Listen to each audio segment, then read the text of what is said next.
நம்ம மல்லி, விஜய் 2 பேருக்கும் தெரிஞ்ச ஒரு மிகப்பெரிய உண்மை. 2 பேருக்கு மட்டும் கிடையாது. வெண்பாவுக்கும் தெரிஞ்ச இந்த ஒரு உண்மை கடைசியில இப்படி இந்த நிஷாவுக்கும் தெரிய வரும் அப்படின்னு உண்மையிலேயே எதிர்பார்க்கவே இல்ல அப்படின்னு தான் சொல்லணும். கண்டிப்பா வந்து இனிமே யார் நினைச்சாலும் சரி, யாரு என்ன பண்ணாலும் சரி, இங்க கண்டிப்பா இந்த சுடர் சிக்கிறத யாராலயுமே தடுக்கவே முடியாது.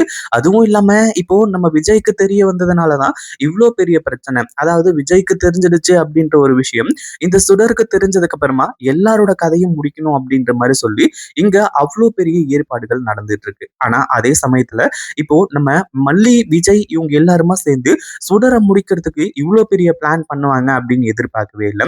ஒரு பக்கம் மல்லி, விஜய், வெண்பா இவங்க எல்லாருமா சேர்ந்துக்கிட்டு இப்போ இந்த சுடரோட உண்மையான சுயரூபத்தை வெளியே கொண்டு வரணும், அவளோட உண்மையான ஆதாரங்கள் எல்லாத்தையுமே வெளியே கொண்டு வரணும் அப்படின்றதுக்காக ஏற்பாடுகள் நிறைய பண்ணிட்டு இருக்காங்க.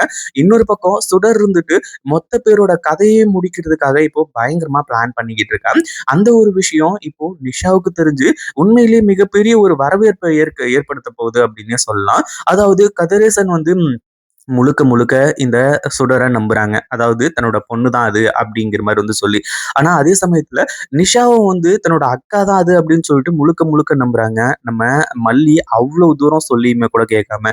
அதனாலதான் விஜய் இருந்துட்டு இப்போ அமைதியா இருந்துட்டு இருக்காரு. எல்லா உண்மையுமே தெரிஞ்சுமே கூட எதுவுமே பண்ண முடியாத மாதிரி. ஏன்னா ஆதாரங்கள் வேணும். ஆதாரம் இல்லாம இந்த முட்டாளுங்கெல்லாம் வந்து அந்த அளவுக்கு இது பண்ண மாட்டாங்க. அந்த அளவுக்கு அதை கேர் பண்ணிக்க மாட்டாங்க அப்படிங்கிறதுனாலதான் இப்போ இந்த நிஷாவுக்கு இந்த உண்மை எல்லாமே எப்படி தெரிய வந்தது அப்படின்றதுதான் மிகப்பெரிய ஒரு சஸ்பென்ஸாவே இருக்க போகுது.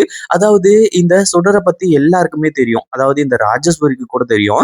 ராஜேஸ்வரியும் அமைதியா இருக்கிறதுக்கான காரணம் இப்போ இந்த சுடர் சொன்ன ஒரு விஷயம் தான். அதாவது இனிமே நம்ம நினைச்சதுதான் நடக்க போகுது அப்படிங்கிற மாதிரி வந்து சொல்லி அந்த ஒரு விஷயத்தினால ராஜேஸ்வரியும் ரொம்ப சந்தோஷமா இருக்காங்க. இன்னொரு பக்கம் நிஷா இருந்துட்டு அவங்க ஃப்ரெண்டோட அம்மாவை பார்க்கலாம், அதாவது அவங்க ஹாஸ்பிட்டல்ல அட்மிட் ஆயிருக்காங்க அப்படிங்கிற மாதிரி சொல்லி ஒரு ஹாஸ்பிட்டலுக்கு கிளம்பி போறாங்க. ஆனா அதே ஹாஸ்பிட்டல்ல தான் இந்த சுடரை பார்ப்பாங்க. அதாவது தன்னோட அக்கா அப்படின்ற மாதிரி நினைச்சிட்டு இருக்கக்கூடிய இந்த சுடரை பார்ப்பாங்க அப்படின்ற ஒரு விஷயம் எதிர்பார்க்கவே ஒண்ணும் இல்ல. அதாவது இந்த சுடர் இருந்துட்டு ரகு கிட்ட சொல்லி இப்போ ஒரு பவர்ஃபுல்லான மருந்தை வந்து அரேஞ்ச் பண்ண சொல்லியிருக்காங்க. ஏன்னா அது சாதாரண மருந்து கிடையாது. எல்லாரோட உயிரையும் கொல்லக்கூடிய மருந்து. அந்த ஒரு மருந்தை கொஞ்சம் சாப்பிட்டாலே போதும், அந்த ஒரு பாய்சன அப்படின்ற அளவுக்கு வந்து கொண்டு வந்து விட்டுட்டாங்க. உண்மையிலேயே இந்த ஒரு விஷயத்த எதிர்பார்க்கவே இல்ல. அதுவும் இல்லாம இந்த சுடர் இருந்துட்டு வேற என்னமோ பண்ண போறா அப்படின்ற மாரி நெனச்சோம். ஆனா மல்லி மேல பழிய போடணும் அப்படின்னா, இப்படி ஏதாச்சும் வந்து சிம்பிளான விஷயங்கள பண்ணா மட்டும் தான் உண்டு. அதாவது எல்லாரோட கதையையும் முடிச்சுட்டு, கடைசியில மல்லி மேல அந்த பழிய போடணும். அதுக்காக தான் இந்த மாரி ஏற்பாடுகள்.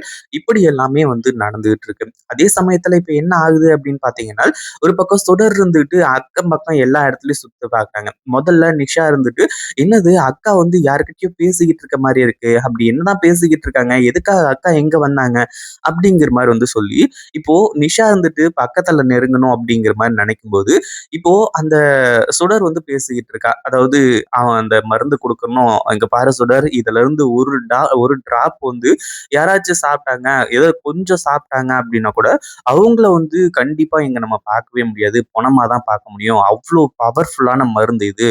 அதே மாதிரி ரகு உன்கிட்ட ஏற்கனவே எல்லா பத்தியும் டீட்டெயிலா வந்து சொல்லியிருப்பாருன்னு நினைக்கிறேன். அப்படி இப்படிங்கிற மாதிரி வந்து சொல்லி அவனும் சொல்றான். அதே மாதிரி சுடரும் வந்துட்டு இனிமே வந்து எல்லாமே கரெக்டா நடக்க போகுதுன்னு சொல்லிட்டு ரகு கிட்ட சொல்லிடு. ரகுவை என்னால வந்து இப்போதைக்கு கான்டாக்ட் பண்ண முடியாது. ஏன்னா எனக்கும் ரகுக்கும் தொடர்பு இருக்குன்னு சொல்லிட்டு இவங்க யாராச்சும் கண்டுபிடிச்சிட்டாங்க அப்படின்னா அவ்வளவுதான், அத்தோட பிரச்சனை முடிஞ்சிடும். அதனால இந்த ஒரு விஷயத்த என்னால செய்ய முடியாது. அதே மாதிரி டீட்டெயிலா எல்லாத்தையுமே சொல்லிடு. நான் இப்போ அந்த குடும்பத்தையே வந்து கூட்டிட்டு போய் அங்க வந்து கொல்ல போறேன் அப்படி இப்படிங்கிற மாதிரி வந்து சொல்லிட்டு இருக்காங்க. இதை கேட்ட உடனே நிஷாவுக்கு பயங்கரமான ஷாக்கு.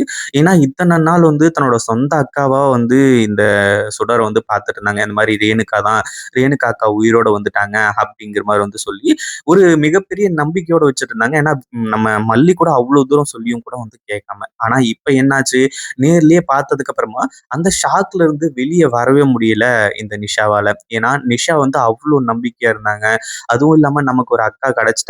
நமக்கு அக்கா வந்து திரும்ப வந்துட்டாங்க அப்படிங்கிற மாரி சொல்லி, உண்மையிலேயே சுடரோட சுயரூபம் இதுதானா அப்படின்னு சொல்லிட்டு வந்து சொல்லி பயங்கரமான ஷாக் ஆகுற அளவுக்கு தான் இப்போ அடுத்தடுத்த விஷயங்கள் எல்லாமே நடந்துட்டு இருக்கு. கண்டிப்பா இந்த ஒரு விஷயத்த யாருமே எதிர்பார்க்கவே இல்ல.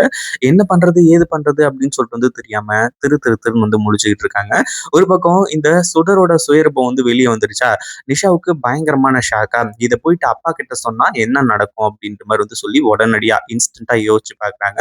அங்க போய் சொன்னா, "என்னம்மா அந்த மல்லி கூட சேர்ந்துக்கிட்டு நீயும் வந்து இப்படி பேசுறியா? அதாவது ஏற்கனவே விஜய்க்கு தெரிஞ்சதுனால தான் விஜய் மாமாவுக்கு உண்மை தெரிஞ்சிருக்கு. அதனால தான் சுடர் இவ்ளோ பெரிய பிளான் பண்ணியிருக்கா அப்படின்ற ஒரு விஷயம் நிஷாவுக்கு அங்கேயே ஸ்பாட்லயே தெரிஞ்சிருச்சு.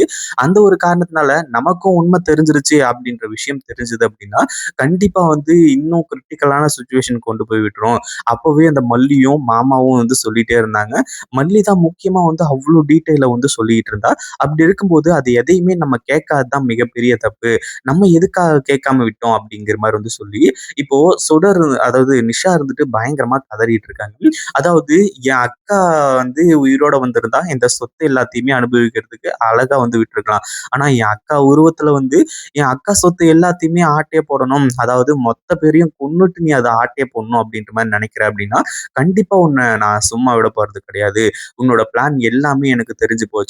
இன்னும் அப்பாவுக்கு அதாவது கதிரேசனுக்கு வந்து உண்மை எல்லாத்தையுமே தெரிய வைக்கிறது மட்டும் தான் பாக்கியா இருக்கு. அதனால யார் என்ன நெனச்சாலும் சரி, யார் என்ன பண்ணாலும் சரி, கண்டிப்பா உன்னோட பிளான வந்து நான் ஒர்க் அவுட் பண்ண விடவே மாட்டேன். நீ என்ன பண்றன்னு நானும் பார்க்குறேன் அப்படின்ற மாரி சொல்லி, நிஷாவுக்கு ஒரு பக்கம் உண்மை தெரிஞ்சது. உண்மையிலேயே ரொம்ப எல்லாருக்குமே ஹேப்பியா இருக்க போகுது. ஏன்னா கடைசியில நிஷாவால தான் எல்லாமே மாறப்போகுது. இத பத்தி நீங்க என்ன நெனைக்கிறீங்க? இந்த வீடியோ புடிச்சிருந்தா லைக் பண்ணுங்க, ஷேர் பண்ணுங்க. இப்பதான் நம்ம சேனலுக்கு ஃபர்ஸ்ட் டைம் வரீங்க அப்படின்னா, கீழ இருக்க சப்ஸ்கிரைப் பட்டன பிரஸ் பண்ணிக்கோங்க.